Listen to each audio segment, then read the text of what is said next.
Hey everybody, it's Jason Blaha here, and it's time for part 4 of the Monday Q&A. So let's knock these questions out. First question.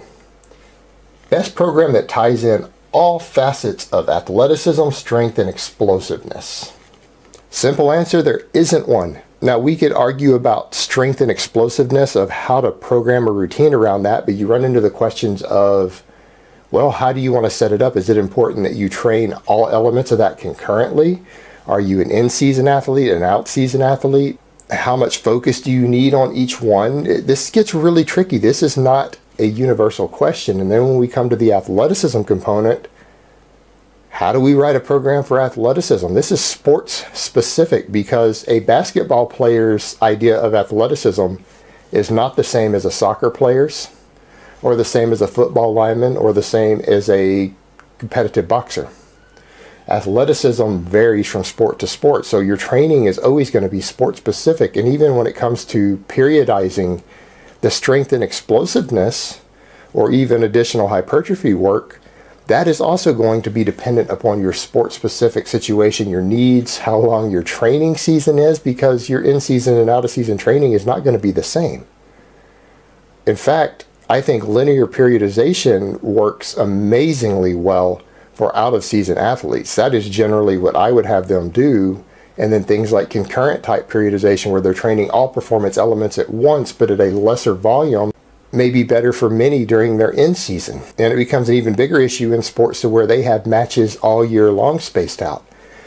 So the competitive nature of whatever your sport that you're training for becomes a massive component in determining how you even program something like this. So there is no universal answer for this. This is why you have professionals with master's degrees and PhDs in biomechanics and sports physiology who have to write custom tailored programs for competitive athletes, and two different guys on the same team might get a different program.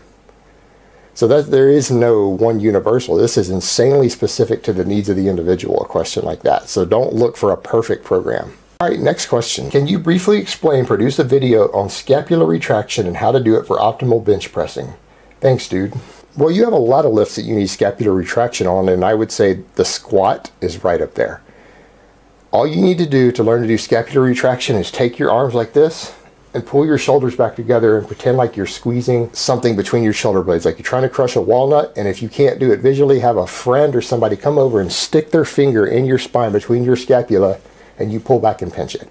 If you can pull back and just pinch their finger, then you've now learned scapular retraction. And all you do is you replicate that when you set up under a bench press or you set up under a squat bar. It's that simple. It takes me 15 seconds to teach a new lifter how to do that. There's nothing complicated about it. You just pinch your shoulder blades together. All right, last question in part 4. Hey Jason, I believe I have a sensitive nervous system and I find the volume of your novice program to be a bit much. I frequently begin to start seeing signs of overreaching just a couple of weeks in. I've been reading about HST and the low amount of sets, and it seems optimal for me. Would you recommend a novice to begin on HST if their goals are purely hypertrophy? Honestly, even though I feel that my novice program is well written and it will give maximum results for the majority of people statistically, I am not the type of person who believes that my way is always right or there's only one right way to do things. You need to be careful of people who have that lighter dogmatic approach. Now, I would say that there are a minority of people, and people I have talked to who have run my program, I would say about 1 in 5 people genetically cannot handle the novice program at all. They overreach and they bury themselves no matter what they do. Even if they eat more, sleep more, they simply do not have the capacity for the program. It burns out, as you said, their peripheral nervous system. They can't handle the workload.